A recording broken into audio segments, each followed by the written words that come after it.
Oi, gente. Hoje, dia 8 de julho de 2026.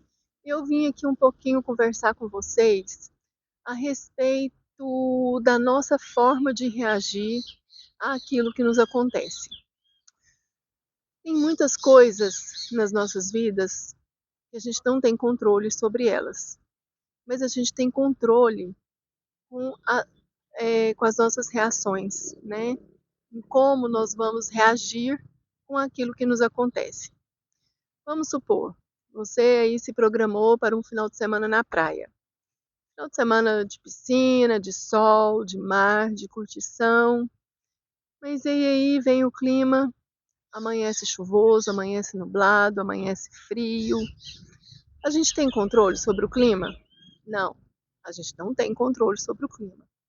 Mas a gente tem controle sobre as nossas reações. Como nós vamos reagir a isso? Com revolta, com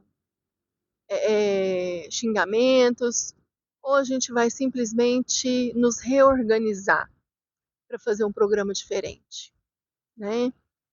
Outra coisa, a gente não tem controle com a morte.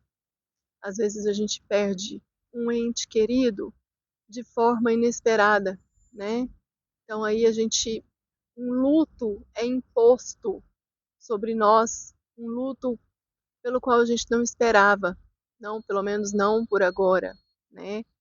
Mas a gente tem como controlar isso? Não, a gente não tem. Mas a gente tem como controlar como nós vamos reagir com relação a esse luto, né? A psicanálise nos explica que a forma como nós reagimos, ela está diretamente ligada aos nossos conflitos internos, ao nosso inconsciente, né? Então a gente pode reagir mal ou reagir bem, reagir com revolta ou com aceitação.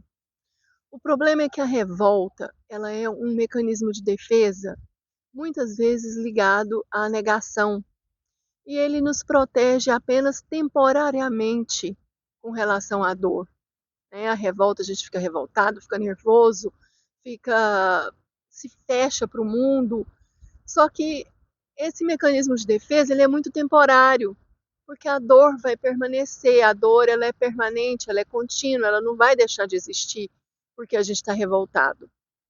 Enquanto a aceitação, ela não é uma forma passiva de aceitar, não é isso. Ela é só uma chance que a gente dá para o nosso psique se reorganizar, né? Porque a gente vai ter que aprender a conviver com aquela dor. A gente vai ter que aprender a conviver com a falta. Então, a aceitação, ela nos traz paz, ela nos traz equilíbrio e ela nos traz a oportunidade de voltar a desejar, de voltar a viver, de prosseguir a nossa vida, né? Afinal de contas, a vida do outro acabou, mas a nossa continua e a gente precisa continuar vivendo. A gente precisa continuar com a nossa missão aqui nesse mundo, né? Com os nossos deveres, as nossas atribuições, os nossos afazeres. Então, reagir de forma agressiva, com revolta, com negação, isso vai nos proteger apenas de forma temporária. Isso não vai acabar com a nossa dor. Isso não vai trazer o nosso objeto querido, o nosso ente querido de volta. Pensemos então sobre isso, né? Vamos começar a controlar aquilo que a gente pode controlar, que não é a situação que nos acontece, a situação que nos é imposta, mas a maneira como nós reagimos a elas, né? Vamos aprender a ter equilíbrio e a entender que nem tudo está sob o nosso controle, mas a forma como a gente reage, isso sim, está sob o nosso controle.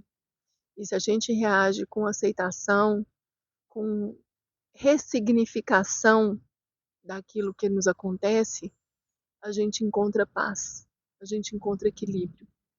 E é isso que a gente importa, E é isso que importa, né? Porque a nossa saúde mental depende disso. Então, o recado de hoje que eu tinha para vocês era esse, que possamos reagir às situações do nosso dia a dia com aceitação, ressignificando os acontecimentos e nos dando a chance de seguir em frente, sem nos entregar. Um beijo grande para todos vocês, fiquem em paz e até o próximo vídeo.